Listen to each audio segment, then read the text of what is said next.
inspiration for Safe Haven? Well, Elizabeth, like any of my novels, what I generally set out to do is to come up with the best possible story that I can.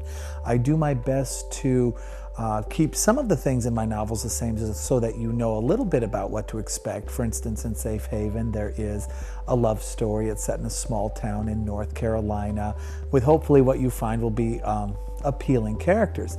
But after that, I try to make the novels as different as I possibly can. And it had been a long time since I'd added an element of danger to my novels. I hadn't done that since The Guardian, which came out about 10 years ago. So I thought it was time to add an element of danger. And you kind of mix what you want to do and start throwing ideas together, pull from some events in your life, and little by little a story comes together.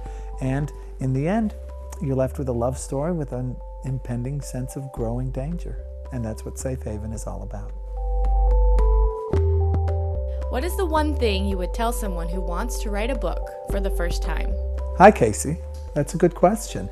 There are a lot of ways to become a novelist, and I think your first step is to read a lot. And it's important to read novels in a variety of genres because different genres teach you how to do different things. For instance, my novels are very much centered around internal conflict. In Safe Haven, for instance, you have a conflict of will Alex and Katie get together? That's really an internal conflict. So you can learn a little bit about internal conflict, let's say from reading me or Jodi Picoult or a number of other authors. There are other authors that are better at other things. You know, Stephen King is great at scaring you. John Grisham is great at turning the pages. Lee Child is great at crafting a really good, I guess, hero that you would love to have as your best friend in the world. So every novelist is good at different things. Every genre has different strengths. So the more you read, the more you know how to do different things that your own novel might require. So step one is reading.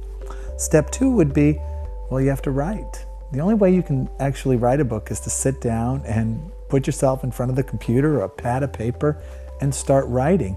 And you set a goal of 500 words a day or 1,000. I write 2,000 words a day, but this is my full-time job. My first novel, I was 19. I wrote it over a period of about 6 weeks. It was horrible, by the way, so that's okay. But the fact was I wrote it and I learned that I could finish a novel and carry a story through to its conclusion.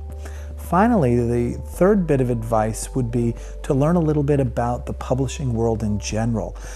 It's really great to say, gosh, I would love to be a best-selling novelist, but what makes a best-selling novelist? What are the factors? What kind of books do they write? What are the other authors? What's the competition? How hard is it to get an agent? How do you get a publisher? These are questions that you should probably know as well. So read a lot, write a lot, and learn about the business.